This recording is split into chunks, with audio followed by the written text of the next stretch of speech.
Hey, BZBGEAR, excuse me. Hey, BZBGEAR fans. It's Matt Richards back again. I'm the videographer for BZB TV, and we are back from a lot of our stuff that's been going on, across the sphere here in the greater United States area. We've been going to several different places, and by places I mean conventions, to kind of really just show off our gear, what it can do for the industry and whatnot. But one of the biggest focuses that we've had over the last few weeks and really the last 2 months is going to be education and houses of worship. Those were kind of the two big main focuses that we've been having going on. We were just in Georgia at GAETC, which is the Georgia Education Technology Conference. And then before that, we were also in Dallas, Texas. We were at Church Facilities Expo. That was a fantastic time. We really had a great time getting to talk to everybody. That's something that we're going to be talking about a little bit today. We've got some really fun stuff for you guys. Just to cover a few bases before we get into the whole stream. We are testing out a new software today. That's going to be something we're going to do moving forward with some of these live streams. We might tease a new software just to kind of tease it out there. But today we are using StreamYard. So StreamYard is a really cool software. It is an entirely browser-based streaming platform, and it allows you to multi-stream. So you can have your stream going from, for example, so right now we're streaming to LinkedIn, but we could also have it going to YouTube, Facebook, Twitter, several different platforms all at once. And on top of that, everything is browser-based. So for you guys that are, for example, houses of worship that we've been talking to a lot, this might be a really good opportunity for a new software for you to check out because it's browser-based. It's really easy to use. It has this really cool layout on it. I wish I could show you real quick, but I can't. But suffice it to say, if you are working with volunteers and you need a really, really simple broadcasting software, this might be a really good solution. So just to give you guys a little preview, we've got Chris and Matthew over here. They're almost ready. We'll be with them here in a little bit, but until then, I'll keep trying to entertain you guys. But there's one really cool thing about them that we need to talk about, and that's going to be the fact that we have a little bit of a challenge that's going to be happening here. So if you are interested in kind of making a guess and having a little bit of fun on the stream, coming up later, we're going to be having a little bit of a cheese tasting challenge to see if they can figure out what kind of cheese is what they're tasting, if they can guess it right or not. So we will be back in just a few minutes, and stay tuned.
All right, and we are back. The boys are ready for the stream, so let's go ahead and bring them in. Gentlemen, how are you today? Hey there, doing well. How you doing, Matt? Hey, Matt. Doing fantastic. So if you guys are tuning into the stream and you're wondering who's who, on the left you have Chris, and on the right you have Matthew. The lower third should be matched up pretty well with them. So this is kind of that power that I was talking about with the whole StreamYard platform. It's pretty awesome. Right now, you can try it out for free, but they also have a paid version as well. So it offers you plenty of different things. You can have different layouts if you want to. So, if you want a news layout here, and if I wanted to, I could switch them around too, like this. So, like I said, if you are a house of worship, maybe even education, but mostly I think this really fits for houses of worship. This might be a fantastic option to look into. So, without further ado, guys, let's go ahead and launch this live stream off. So, first things first, we are back from all of our good old conventions that we've been going to. Mainly CFX and Georgia ETC were the two big ones that we've been at in the last month and a half, roughly. So just to start it off, we'll go in chronological order. So that's going to be CFX, where myself and Matthew were at. So Matthew, what did you think of CFX? Well, having done 5-6 shows this year, CFX was definitely one of the more fun. It was an opportunity to really talk to more of the end users and get an idea of what they're doing out in the market, because of course their needs are transferred to the integrators are transferred to the dealers and distributors, and thereby us. And so it was nice to really get a foothold into what the people at the end of the track are doing. Lots of wonderful people. Of course, it's all about church facilities, and we met builders, we met church leaders, pastors, integrators, and everybody in between. So it was a great show. We had a good time. Talked to a lot of quality people, and still continue to do so. Yeah, so I would definitely 100% agree with that. One of the really cool things about CFX was we really got to talk a whole lot to our houses of worship and see what they wanted from our equipment and what they were really looking forward to. And I think the Adama was kind of a really big one, mostly because of the auto tracking, the fantastic auto tracking. But there were a few other things, and one of those things definitely was covering their bases on how to get streaming set up, right? So kind of hammering on it again, but this is kind of something that we want to explore moving forward with the live streams that we're going to be doing on a bi-weekly basis, is maybe checking out a few of these other platforms that we haven't used yet, see what their uses are, and kind of communicate that to the audience that's going on. So that's kind of one of those big things that I personally saw when we were talking to people there. So that pretty much covers CFX. It was pretty cool. Not only were we able to see a lot of technology that was going on, or rather where the technology is trending for houses of worship, but also they do some really cool kind of workshops for those houses of worship. So if you are maybe interested in elevating your game as a house of worship, maybe you might want to check out CFX next year. So, Chris. Absolutely. We'll still be there next year, so you should absolutely come out and see us and see the things that that we're doing differently. We're really doing our best to set the bar pretty high when it comes to broadcasting and Pro AV equipment. And as usual, Matt, you're right. Our Adama was a huge success once again. Now on a 4-time award-winning camera. Yeah. Four awards with that. We already announced 3 so far. Yeah. Oh. Wasn't supposed to say it, apparently. Mm-hmm. But it was another great show where we got to show off what we're doing here at BZBGEAR, and as usual, we got a great response to it, and things continue to build and grow and succeed. And it's always nice to find out people that want to grow and succeed with us. Mm-hmm. Absolutely. So before we kind of switch gears here and go to Georgia ETC, I just want to mention one real quick thing. If you are viewing live right now, I kind of mentioned it at the beginning of the stream before we had just a little bit of a break, but these two gentlemen here are going to be doing a contest coming up here pretty soon towards the end of the live stream. So if you want to be involved in that, you might be able to win something. I'm not going to say what it is, but if you want to be involved in that and see if you can guess what kind of cheese they're going to be munching on better than they can guess it, you might just win something pretty cool. So, Chris, let's go ahead and talk about Georgia ETC. So, you want to give the synopsis, or should I? Oh, yeah, no. Georgia Educational Technology Conference went really well for us. We actually basically participated in having a nice booth. We talked to a lot of educators there. as well as like IT directors, anything from the educational side, the classroom side, to the actual administration, and got a lot of knowledge and information from them. It was very interesting. As many of us in the industry, integrators, consultants, sales agents, understand, the educational sector has recently slowed down. And when I say slowed down, I really am more or less pointing towards K through 12. Once COVID settled down, it seems like those budgets that were maybe initially intended for distance learning ended up getting somewhat reallocated for other areas of the school system. So we did not see a lot of sales coming from K through 12 this year, but the universities have picked up amazingly. And the information that I thought was very interesting from the conference was the fact that it seems students are really interested in live streaming. Obviously, these kids are on YouTube all day practically, checking out their podcasts. They're really into it. So if you're an educator, a school system, you're looking for a new curriculum, something that can get just kids on hands-on type teaching, I think these classes would fill up.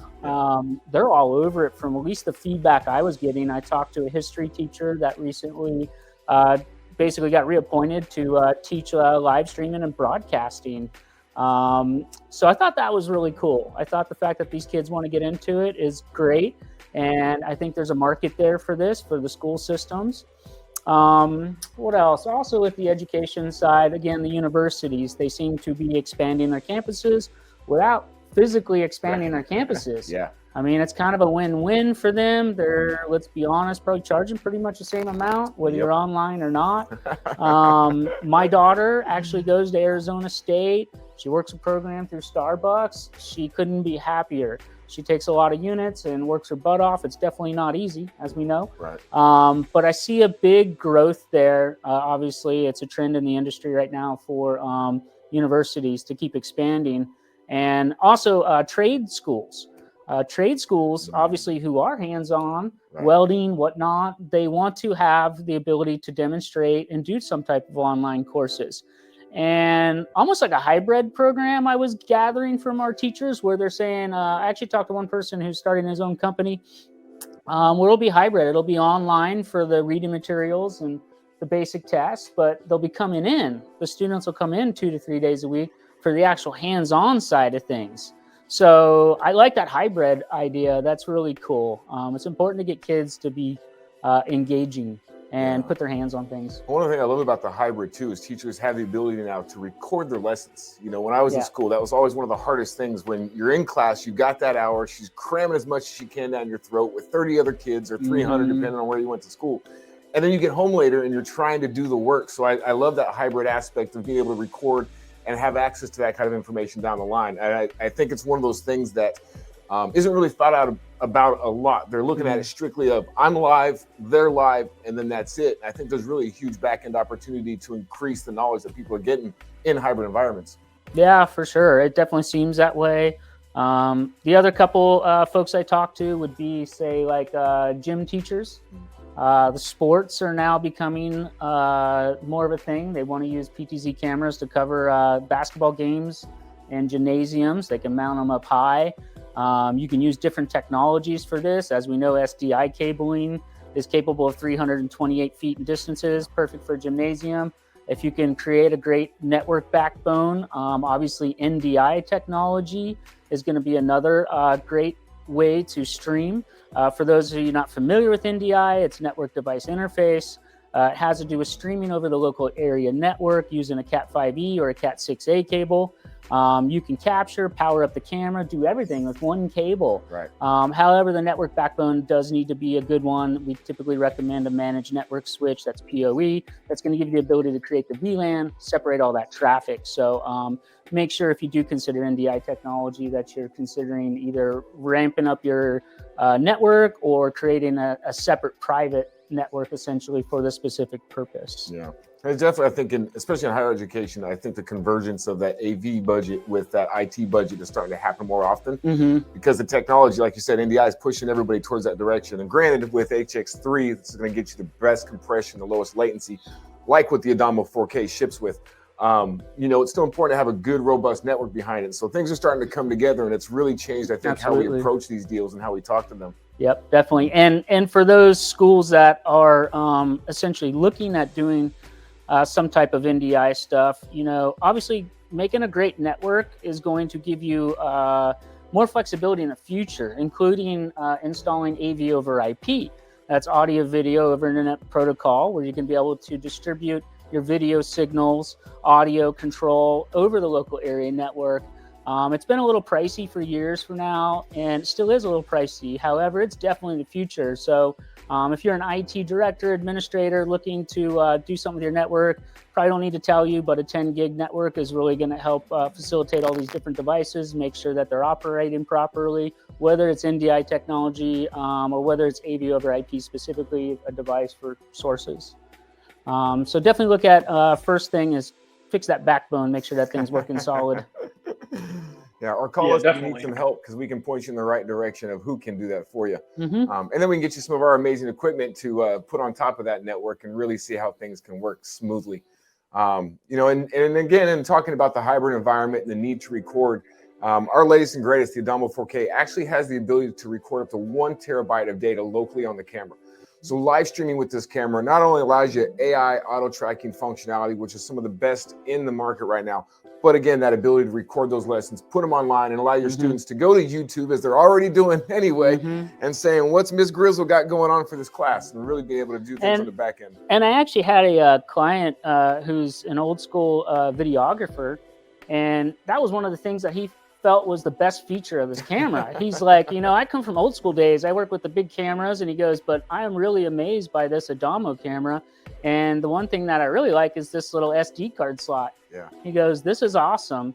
And it looks like it'll record on UHD, and it creates files up to 100 megabits.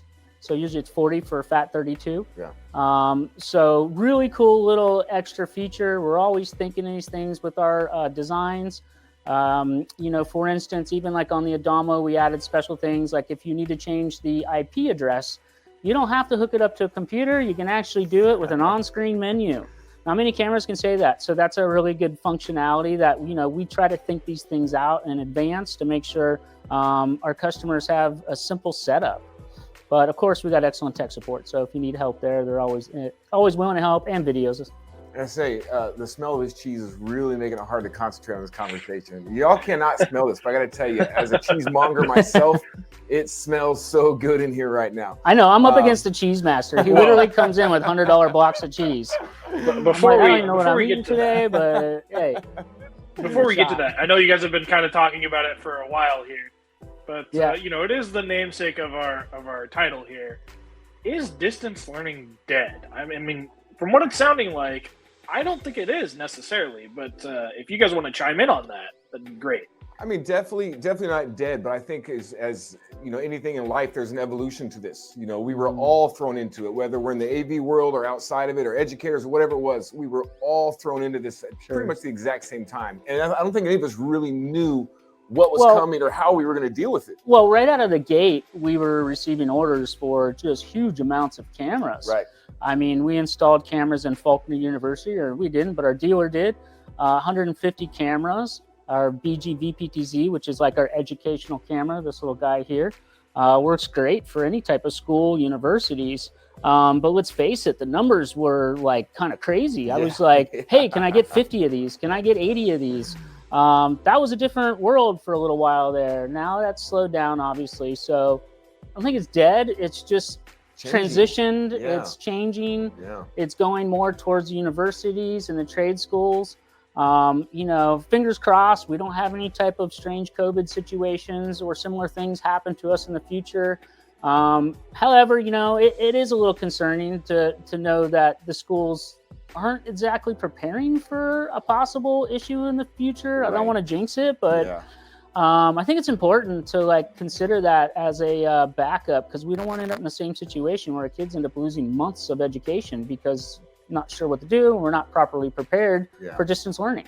And it's I still get a call every single day about a kid in one of my kids' classes that's gone home with COVID. Yeah. But in talking to the teachers and the administrators, it doesn't really seem like there is that big push, at least in the K through 12 side, to go back to having something available for that hybrid learning. Yeah. So I definitely, I wouldn't say dead completely, but No. it definitely seems dead in the earlier years of school. Yeah. Well, and I K think through 12 right K now, through 12. it's slow. It's not dead, but it's slow. Most colleges realize, like, okay, we can charge the same for the tuition. We don't have to use any facilities or any of our resources except for the teaching, and let these people do it from home. So, maybe one side of it is slow down, but the other side, the post-education is really, really starting to step up. Well, and the fact that online universities are now able to target maybe kids in rural areas.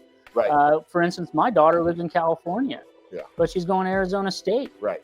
I mean, it's saving me a lot of money. I don't have to worry about paying for dorms or extra class. Still lives at the house.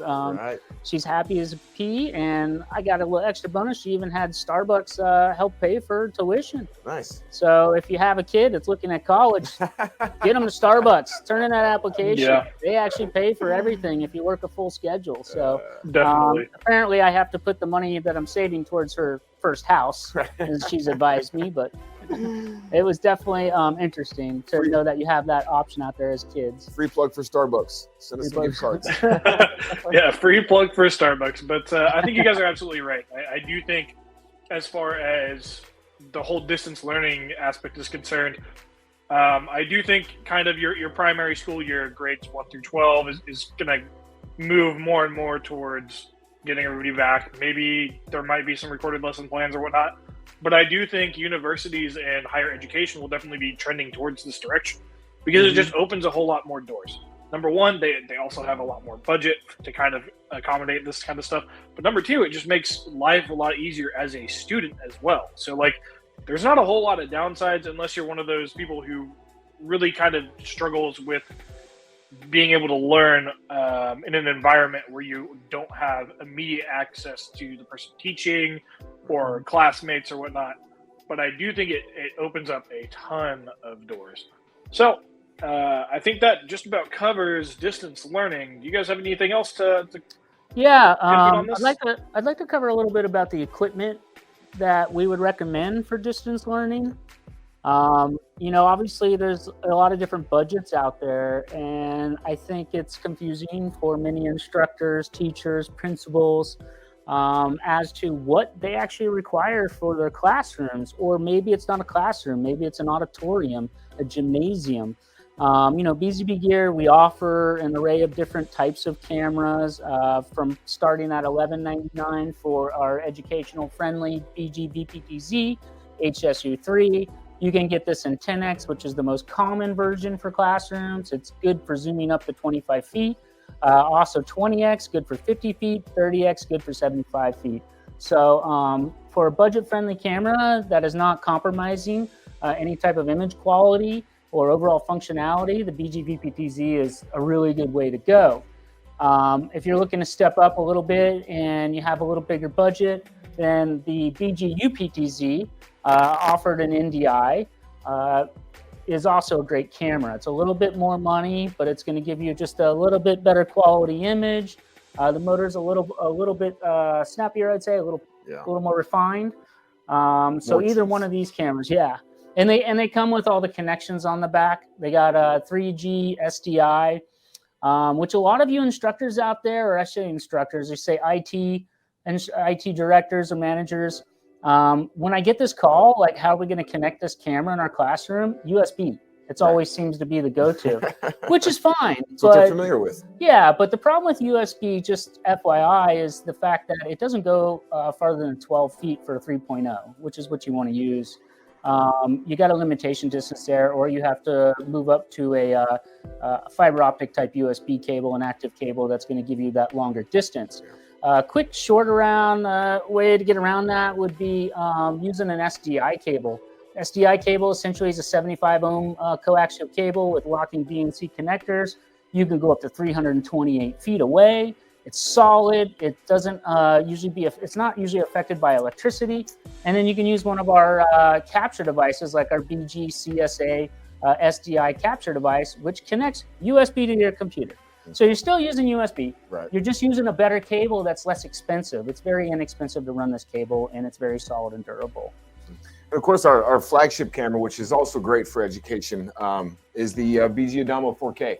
We've actually got this available in 3 different versions: our base model, the NDI version, and coming next month, a Dante version for you audiophiles out there. So this is something that's been great for the universities because of, one, it's AI auto tracking.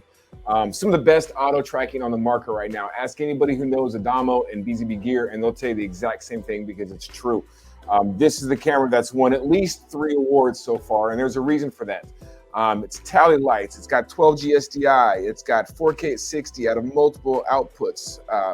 It's really a really great piece of work for somebody that wants to have a great picture, have the ability to, again, record locally, to have multiple connections. You know, when you're in an environment of teaching audio video, I would think, and, you know, I obviously don't get to do it with my clients, but you want to hook everything up and see how it all works and really get that understanding as a student.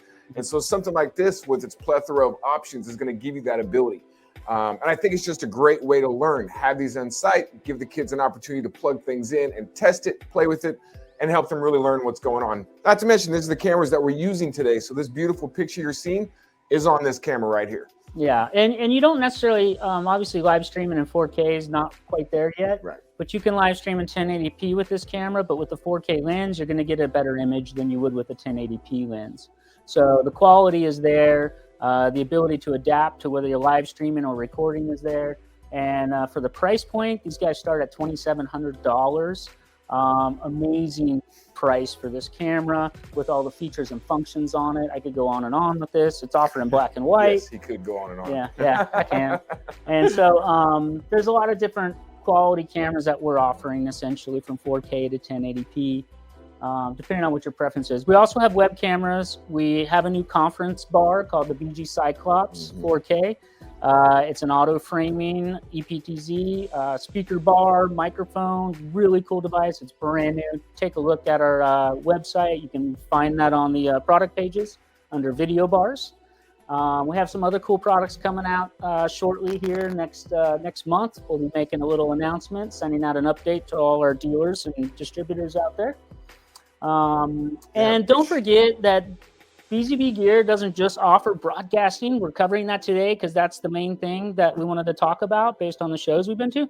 But we are a full solution company. We provide you with all the audio video products pretty much that you could possibly need. Audio, actually, I take back a little bit. We're more of a video. We have some audio products, but we definitely have people we can send you to for mixers or zone amplifiers. We know what works and what doesn't work after doing this for a long time, working with a lot of different brands out there. So yeah, we got the full solution. Keep things simple for you. The IT directors out there looking to procure equipment, send us a list. We can go through the list and tell you what we can fulfill to try to make your job easier. A one-stop manufacturer, essentially, and one tech support line that way. If you could only make one phone call, let it be 888-499-9906. Yeah, and just to kind of talk a little bit about the Adamo, you know, we have been hammering on it a lot, but Matthew brought up a really good point, and that was auto tracking, AI auto tracking. It has been the number one thing that when people are walking by the booth and all of a sudden they just see on the monitor, the big old 4K monitor that we bring, they're just like, is that following us? Who's controlling that? No, nobody's controlling it. It's just auto tracking you. And that has been something that's like opens huge doors. Both on the House of Worship side, but more importantly, I think on the education side. Because if you, for example, if you're a higher education university or whatever, and you have lectures, you have lecture halls, you have big events where there are big speakers on a stage by themselves, you know, doing certain things, maybe showing off something on a screen, doing a presentation, maybe writing on a chalkboard if you still have those, but who still has those at this point? They're all on smart boards at this point, right? But all of that can be done with the auto tracking. So it's pretty awesome. Definitely. And if you don't have auto tracking, we do have a lot of different control programs, including a free app for iOS mobile devices. We have a program for PC and Macs. So for those of you wondering, like, how am I going to control this camera if I have it in my classroom? We have like 5-6 different ways to control these cameras between the remote control with presets. Press the button, it goes to wherever you want. The software, the apps, including the web interface. So web interface, I mean, when you access the cameras menu, you can actually go in there and create presets and control the navigation of the camera. One final thing to kind of toot our horn.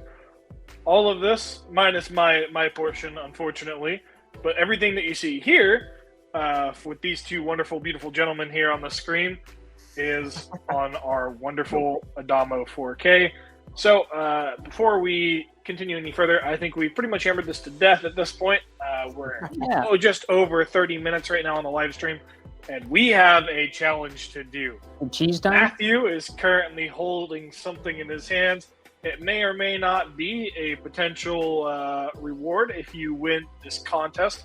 But essentially what we want you to do if you are watching this live is pick who you think is going to win. Before we do this little contest here, though, we are going to go ahead and have another video that we want to show off real quick. It's something very, very relevant to maybe education, but in a very specific manner. If you are in education and you have something to do with, for example, sports, this might be something that you would be very interested in. And we are going to be showing you a 4K production studio setup. So we'll go ahead and get into that. A lot of questions about 4K setup, and I have multiple 4K cameras. How do I put those and control them in a production situation? We have the NewTek TriCaster Mini 4K. This is an all-in-one mobile solution production studio. This can do it all. And lastly, what this TriCaster and this whole setup offers is, which makes things really easily, its own keyboard, its own mouse, all connected with via USB, as well as the controller here. We can switch between sources, transitions, that kind of thing. And actually, I'm going to kick it over to Matthew. We're once again talking about the NewTek TriCaster Mini 4K, an amazing mobile production studio built for NDI and even some of your legacy products using the Spark encoders. Just because it is called a mobile studio, it does not mean that you can't use this in any studio, mobile or otherwise. As long as you've got your NDI cameras or your encoders, your TriCaster, your production switch, and your keyboard, then you're good to go.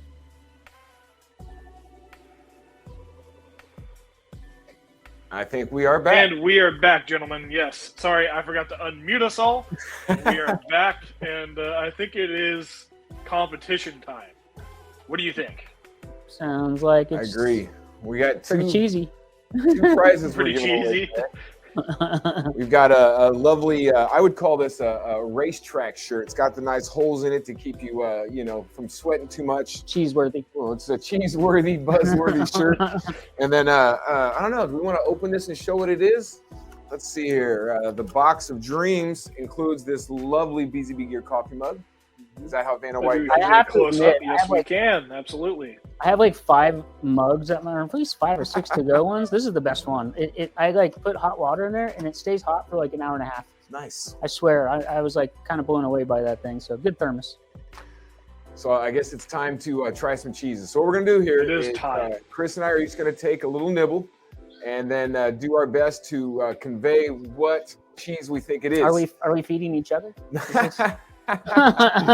Joanna would not be okay with that. Yeah, she'd probably Why laugh. is Matthew feeding you cheese? By the way, I see Edgar, you made a comment.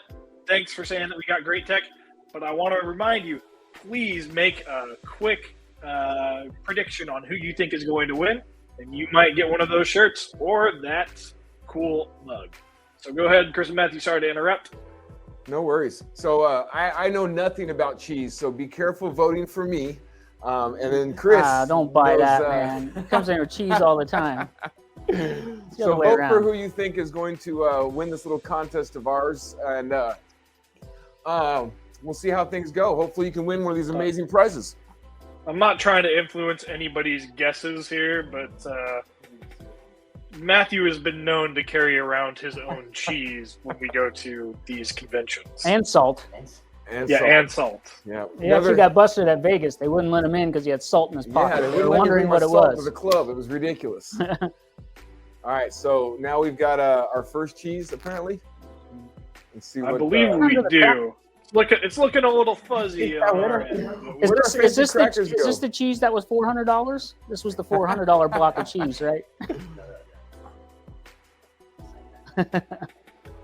And a shameless plug for Gardner's Wisconsin cheese. They have this 17-year cheddar. Oh, it's delicious. Check them out. Gardner's Wisconsin cheese. Let them know BZBGEAR sent you. Got one prediction from Matthew. All right, let's do this cheese. Predicted Where's my myself to waiter? win. You coming here, waiter?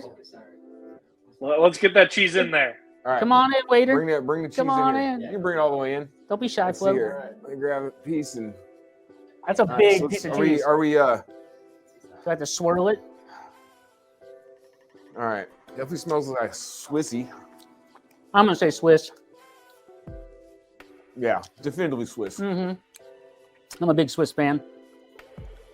So Switzerland. we have 2 for Swiss. That's so good. That's so good.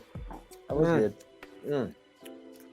Good choice there, Do you Chief. want to take a guess on brand, perhaps?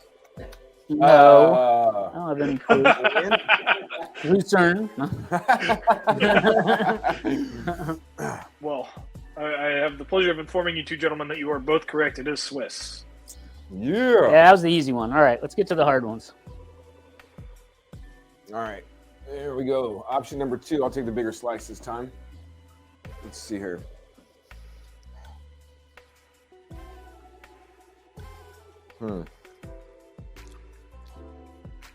That's pretty good. Mm-hmm. This is really good. Kind of creamy a little bit. And I'm gonna say Gouda.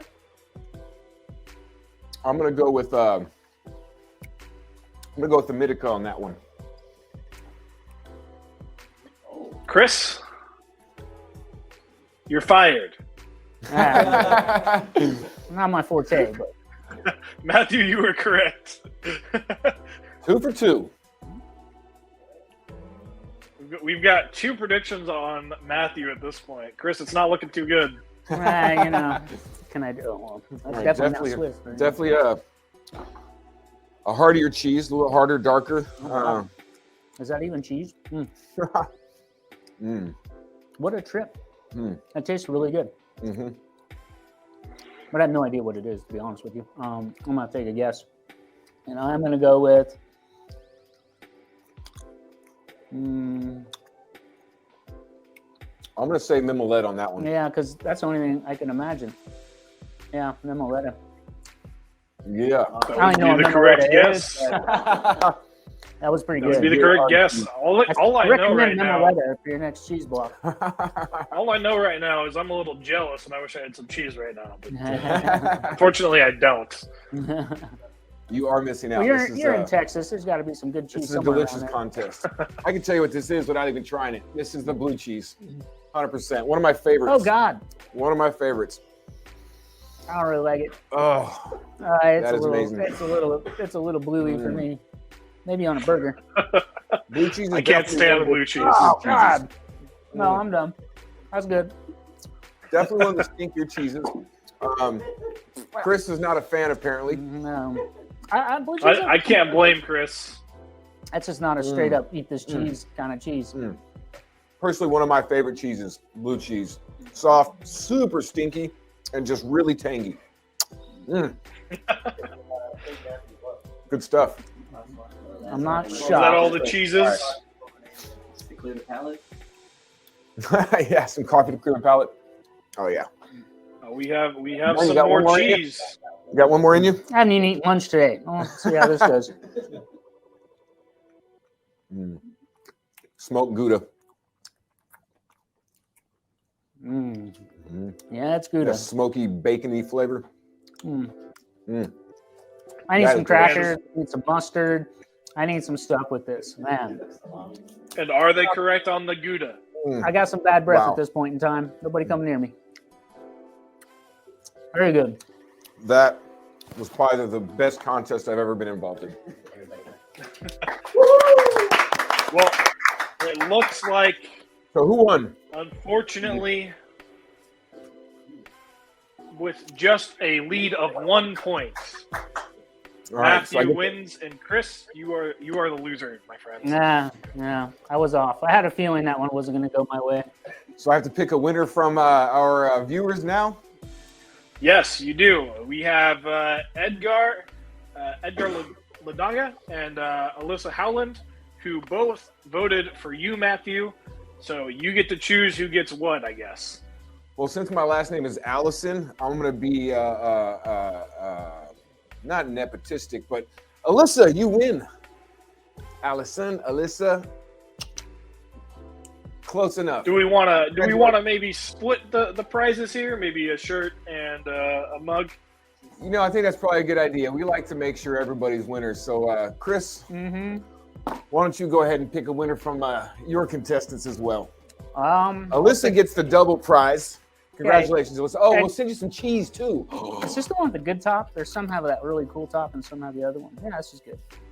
All right, I'll send this over to Edgar. You got a cool, handy-dandy coffee mug. Fantastic. All right, Edgar and Alyssa, Thank you for playing. Send us Congratulations a for the winner. message on LinkedIn. And I'm gonna put a little cheese in this coffee mug, Edgar, just so you can. I don't know if that's a experience great what idea there, Chris. Shipping will just age it for the primeness. But if Edgar and Alyssa, if you guys could just send a message to our LinkedIn page, that would be fantastic. We'll go ahead and get you squared away with those mugs and the shirt. I think that pretty much covers it for the live stream. We appreciate you guys coming on and watching the stream. Matthew, Chris, thank you guys for helping me out here hosting. Had a great time talking to you, and I had an even better time seeing you guys in person. Yeah, so that wraps it up for our first stream here on LinkedIn. So thank you guys, and we'll see you guys in another 2 weeks. Yeah, thanks for joining us. Thank you, Matt. Thank you for joining us, everybody. Give us a call if you got any questions. And eat some cheese. See you guys later.